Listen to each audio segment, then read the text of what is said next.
Okay. Gawin muna natin itong project na pinagawa sa atin. May nagpagawa sa atin na project. Mura lang ito. 15 lang isang braso nito. Isang braso. 15 lang. Dali lang ito gawin. Kanya lang. Saan ang harap nito? Ay, ito palang harap. Baliktad pala yun. Pero ito, hindi natin putulin yan. Pikuin lang natin dito yan. Uy, hiwi pala yun. Pikuin lang yan. Ganyan lang. Ganyan mo. Piko na. Saan yung roller ito? Ito lang gamitin natin. Wala, ibang roller ito. May scratch dito. Ano itong scratch? Hindi na yan. Ganyan lang.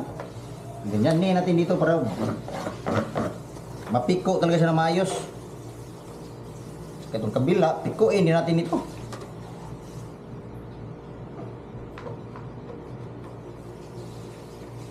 Ganyan lang. Nag-15 lang sa braso nito. Mura na masyado. Ganyan. Ito yung ginagawa natin noon hanggang ngayon.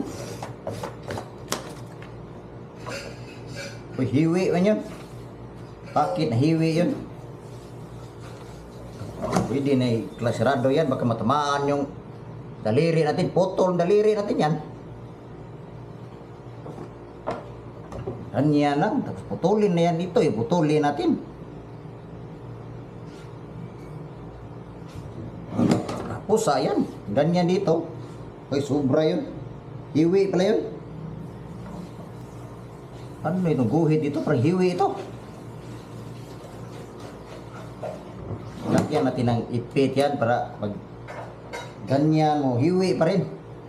Bakit maraming hiwi-hiwi dito? Ganyan yan, be. Asarado na. Ito naman, dito yan.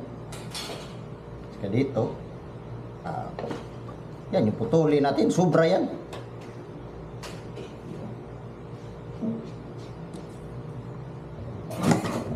Ganyan lang, brochure ito.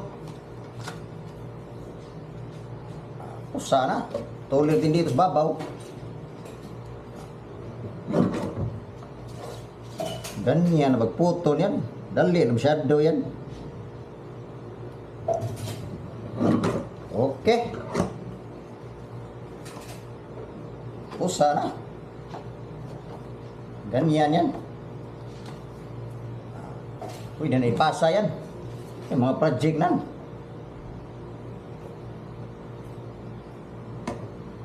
Stop recording.